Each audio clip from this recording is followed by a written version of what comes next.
You ready for the video? Yeah, man. Let's get it, bro. Pain relief. Let's go.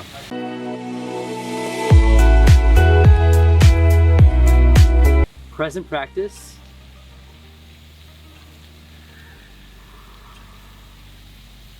What is vibing? This is Vish and This is Karthik. And today we'll be responding to Sadhguru's video on Pain relief, from physiology to neurology. And today we'll be doing a new series called Sadhguru vs. Science, where I basically get guests that have backgrounds in the scientific area. In this case, Karthik has a background in Neuroscience. Okay, neuroscience. He also did pre-med, and he's on to med school next. Yeah. Yep. So with that being said, I would love to really just get the yogic sciences more in line with the sciences, and have people either validate what Sadhguru says or maybe question it, and really just create an open platform for this. So with that being said, want to tell the viewers more about yourself? Sure. So I'm going to med school this fall, and I'm very excited to start. I've known Vish since high school, where we volunteered in Stony Brook Hospital. That's where I met him. I do research in neuroscience, so I'm really interested in anything that has to do with the human body, basically, and the brain especially. And this seems like a great topic, so I do want to emphasize, I like to keep this as an open floor, so whatever you want to say, any views are completely welcome here. It's all of being open as well as questioning of anything that comes your way, and not blindly believing or blindly disbelieving what you learn. So with that, let's get into this video. The neurological system in the body, if we have a way of monitoring that, killing the pain completely at certain moments when we want to, just by touching certain parts of the body. Well, let me pose you a question, Sadhguru. So, we can perhaps work as individuals to, now that I know I take away wakefulness and not consciousness, right? To move towards consciousness. And that's an individual's decision to maybe train in this particular way. So, is there some way that we can harness these insights like you have, harness this understanding, and use it as anesthesiologists to take care of patients? Because if we can reduce it to, or if we can adapt it, I should say reduce, if we can adapt it in that way, you know, that would be very, very helpful, because we would be using the powers in a way that would control, have to use the word, the brain, in a way that would be perhaps more physiologic. I'm not the expert in the subject, but because you're asking me the question, I'll say something. But you're the expert in anesthesiology, is it? Yeah. I'm sorry. In my simple understanding, anesthesia as a process has come into being in this world, or is existing right now, because there is pain. Pain, when it happens to us, is a bad thing. Nobody wants pain. But at the same time, if there was no pain, most people would not even know how to preserve their own body. See, wherever there is no pain, in how many ways they've cut it. Suppose there was no pain in your nose, they would have cut it in various shapes. It is part of the fashion. If there was no pain at all, believe me, they would have pulled out intestines and swing it on the street and go. You have any doubt about that? None whatsoever. So, essentially, because there is pain in the body, and pain is a protective mechanism, because most human beings still don't have the necessary intelligence even to preserve themselves. If there was no pain, even if a bicycle comes, people step back, don't think this is out of civilization. Consequence of pain. If there was no pain, even if a truck comes, they would just walk. Yes, they would. So, because of pain, so pain is essentially a protective mechanism for us. Without it, people wouldn't know how to stay alive, how to stay in one piece, they would have cut themselves into pieces. So, but sometimes, as what is called as surgery, is in some way cutting people up. Sure. So it has become a necessity to cut someone how to cut them with minimum amount of disturbance to the system. That's the whole effort. So in this effort, as you said, essentially you're disengaging different parts of the brain. I don't know if it's an exact science or it's generally getting disengaged. Whichever way, is it getting effectively disengaged that people go through surgeries without even knowing what happened? When something major was done to them, their ribs were opened up and ribcage was opened up, heart was opened up, brain was opened up, they don't even know what happened. Very innocently, they wake up after a day or so, whatever amount of time. So this is anesthesia. How could we use… See, one dimension, because when we were speaking in the room, when you said, essentially, if I'm wrong, please correct me, you're monitoring the physiological systems of heartbeat, blood pressure and temperature and Brain waves. whatever else, the physiological factors. If… I don't know if it's even a possibility, but if you find a way to monitor the neurological system, ignoring the physiological system completely. See, the concern may be the moment you put somebody on the table and start opening the body, the concern of a doctor or a surgeon may be that you don't want him dead on the table. So you're watching his heartbeat, you're watching his pulse and you're watching his all the other parameters. I understand and appreciate that concern, but instead of, okay, let's leave the physiological monitoring as it is, but if we have a way, I don't know if there is a way in the medical science, if we monitor the neurological system, not just the brain, the neurological system in the body, if we have a way of monitoring that, I think the entire art of anesthesia could raise to a different level at a very minimum interference. It could happen because why I'm saying this is, there is something called as marma in yoga and also in what is called as kalari in South India. It's a certain form of martial art. Marma is a way of killing the pain completely at certain moments when we want to, just by touching certain parts of the body, handling body in a certain way. So essentially what we are doing is, the neurological system, we're shutting it off. And there is no pain at all. We can go ahead and do what we have to do, and only when we release it, the pain will come back. So, using that as a basis, I'm saying, if medical science has a way of monitoring the neurological impulse as it's happening, and if there is some way to introduce anesthetics in whatever form that you use, I don't know all the cocktails that are used, but if it is done properly, probably, I'm just guessing, I'm not an expert on this, probably with 2% or 3% of your medicine, you could still have the same effect on the patient.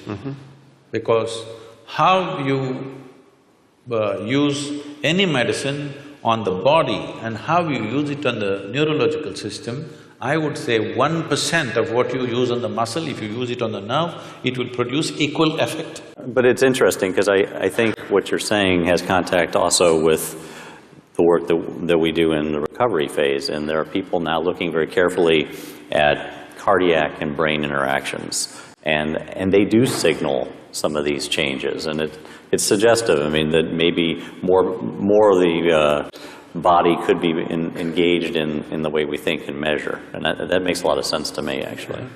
Wow, that was a very interesting video, Karthik. What'd you think, man? It's good, it's good. I enjoyed the presence of the doctors there. One was Emery Brown, which I actually am familiar with. We actually working on something together, collaborating in our lab.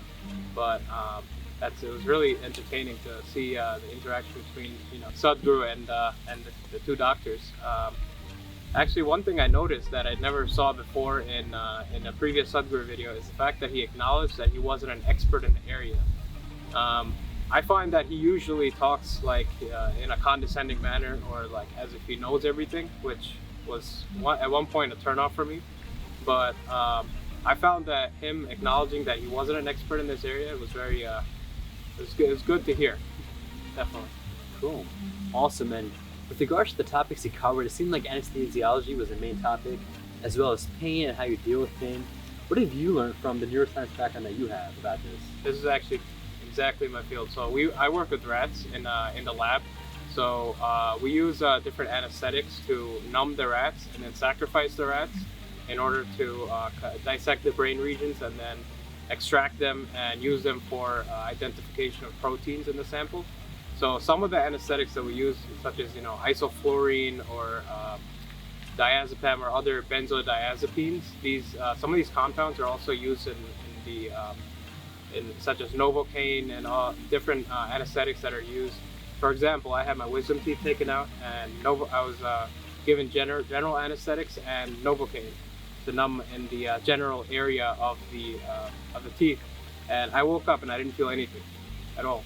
So I think it's what they've done in terms of these drugs actually work by they're agonists for the GABA A receptor, which actually inhibits the brain's regions, where it inhibits activities and inhibits the regions that basically the sensory regions, as well as a bunch of different regions of the brain that involve recognition of pain or awareness and things like these.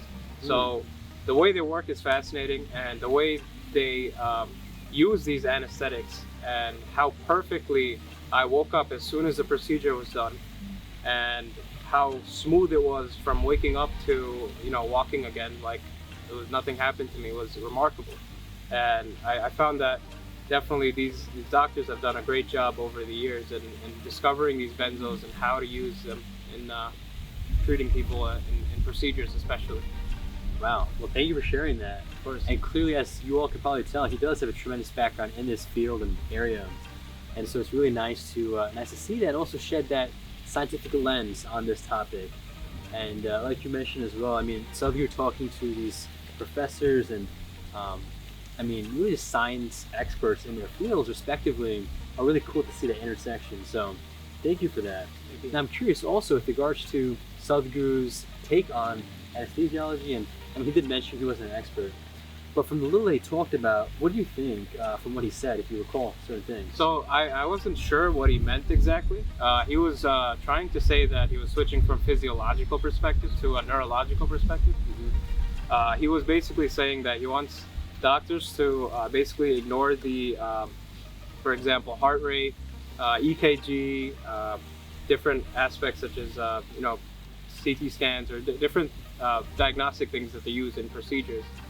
He wanted them to ignore this and use a neurological perspective where they only look at the brain and its connections throughout the body, I believe.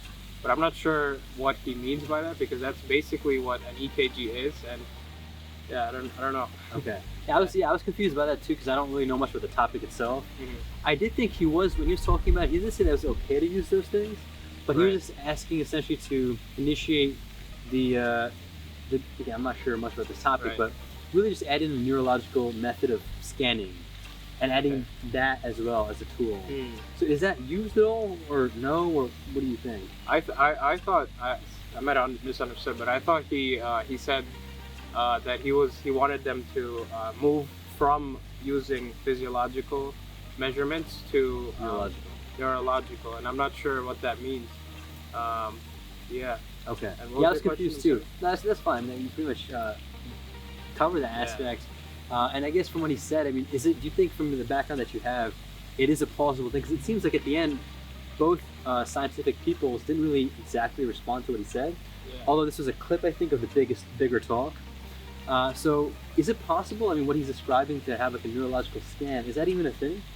I think it already exists though. Like, so what is that? Yeah. It's part of physiology. Like neurology is part of physiology. Okay. Right? Okay. So I'm not sure what he means by moving from physiology to neurology.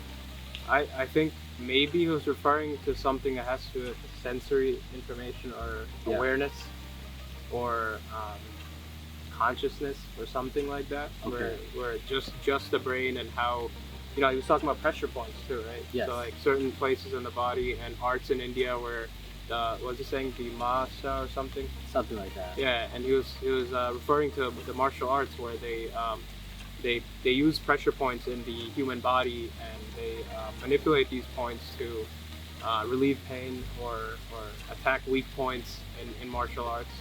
So maybe he was referring to you know, manipulation of these body parts or these regions in the body where neurons are more rich, such as the fingertips, where Okay. you know, the sensory motor cortex, actually the fingertips have the largest area of that region in the brain because we use it so much. So it's the most developed evolutionarily. Okay. So maybe he was referring to regions like that where he can, and that's why you know the mudras, right? I'm So familiar. Yeah. the different mudras used to relieve pain and these things. So maybe he was referring to that. I personally have used those too. I think it worked for me to some extent.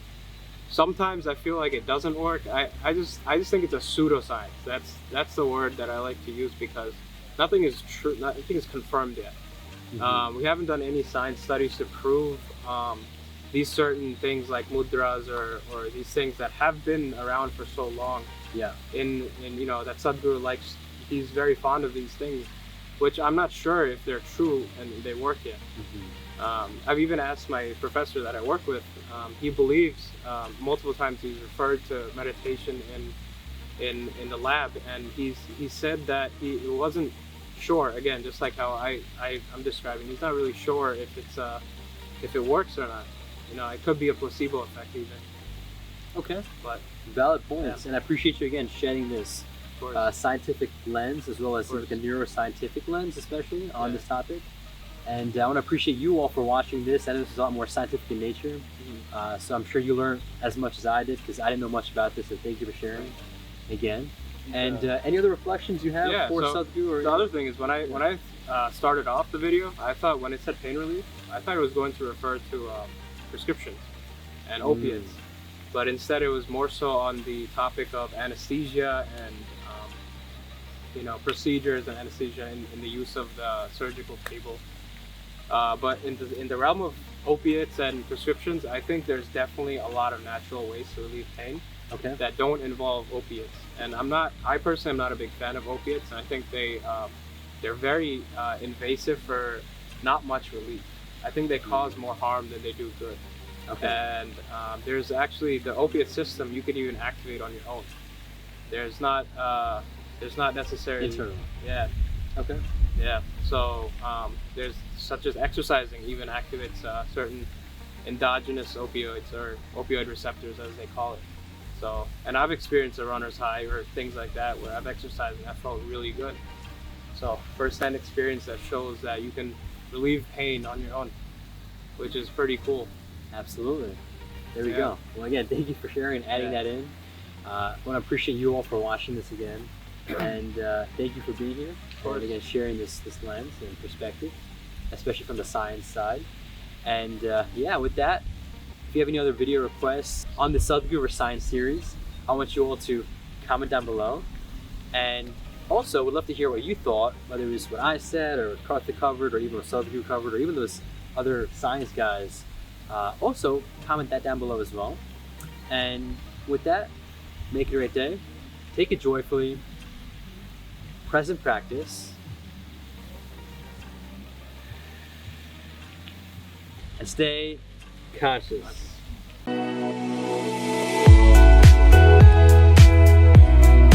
Good job, man. Yeah. Killed it. Yeah. Thanks. Cool. Appreciate y'all's patience, man, while you're just standing there. I'm ready for one more. I'm down.